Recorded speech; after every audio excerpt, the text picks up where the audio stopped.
बोलो जय श्री कृष्ण दोस्तों। हरि की चैनल पर आपका स्वागत है। आज मैं आपको दशा माता की कहानी सुना रही हूँ। आपको मैंने इससे पहले एक कहानी और भी कही है, आप उसे मेरे चैनल पर जाकर देख सकते हैं। ये दशा माता की दूसरी कथा है। एक राजा था, उसकी दो रानियां थी।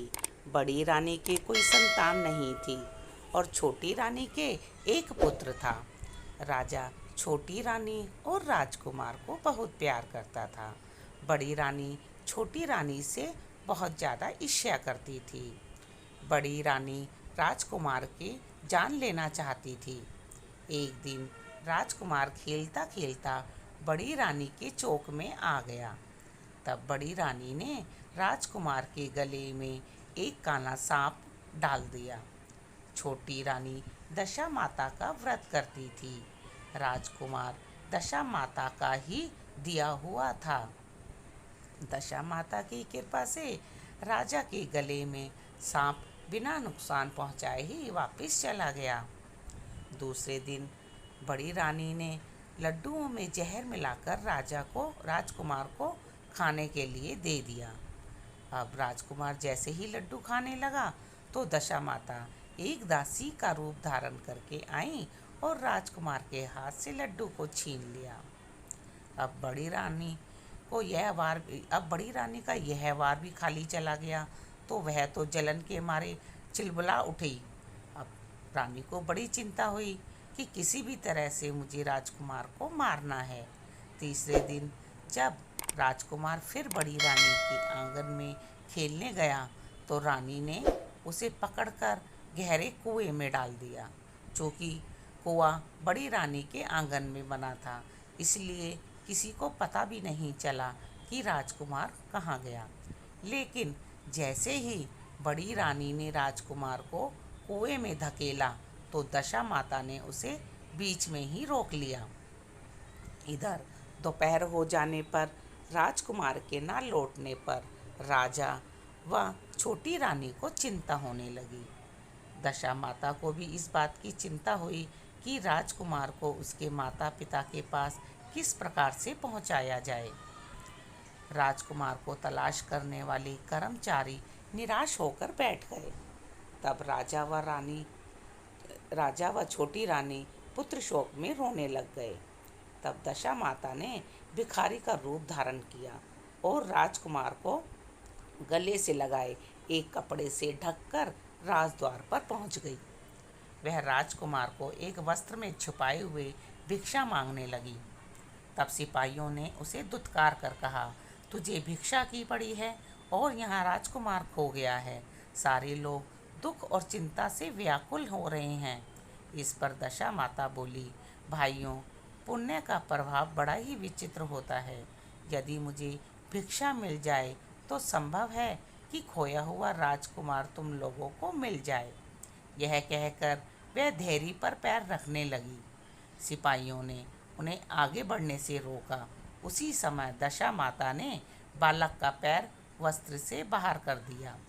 अब सिपाहियों ने समझा कि कुंवर उसके हाथों में है, इसलिए उसे अंदर जाने दिया। दशा माता कुंवर को लिए हुए भीतर चली गई। उसने राजकुमार को चौक में ही छोड़ दिया और वापस चली गई। परंतु रानी ने दशा माता रूप भिखारिन को देख लिया था। उसने कहा कि वहीं खड़ी रहो। और तुम कौन हो? तुमने मेरे 3 दिन से मेरे बेटे को छुपा कर रखा है। तुमने ऐसा क्यों किया है? तुम्हें मेरे इस प्रश्न का उत्तर देना ही होगा। तब दशा माता उसी समय ठहर गई। उन्होंने बताया कि मैं तुम्हारे पुत्र की चोरी करने वाली नहीं हूँ। मैं तो तुम्हारी आराध्य देवी दशा माता हूँ। मैं तुम्हें सचेत करने आई हूँ कि बड़ी रानी तुमसे ईर्ष्या रखती है। वह तुम्हारे पुत्र के प्राण हर लेना चाहती है। एक बार उसने तुम्हारे पुत्र के गले में सांप डाल दिया था, जिसे मैंने भगाया। दूसरी बार उसने विष के लड्डू खाने को दिए थे, जिन्हें मैंने हाथों से छीन लिए।